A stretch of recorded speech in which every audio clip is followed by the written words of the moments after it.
હોતી નથી. શિક્ષક ની વાત કરો, શિક્ષક કેટલો હોશિયાર હોય. એક દિવસ થિયેટરની અંદર જે લાલો પિક્ચર આવ્યું ને એ બહુ મસ્ત સુંદર પિક્ચર આવ્યું. શિક્ષક તો એ ફિલ્મો જોવા છે થિયેટરની અંદર.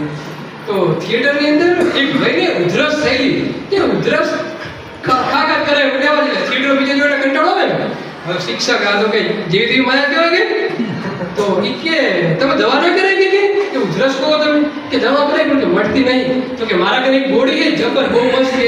એ તમે ખાલી ખાવાની નહીં ચૂસવાની મોઢામાં રાખવાની તો ઉધરસ મટી જાય છે. સાચું તો કે લાઈન ભાઈ તો કે તારી હુકમ નહીં કે શિક્ષક સાહેબે તો ખિસ્સામાંથી કાઢી ને આવી એટલે ખાતો નહીં હોય કે પાછું મને જઈએ કે સારું એને તો મોઢામાં આખું ફિલ્મમાં પૂરું થયું બહાર નીકળે તમારું ઉધરસ મટી ગઈ યાર કે તમારે કે બહુ દવા સારી ક્યાંથી લાવ્યા કોણ મને લાવો એ કે પાછું લાવ્યા તારી માં ગોળી નથી ખમીસ નું બટન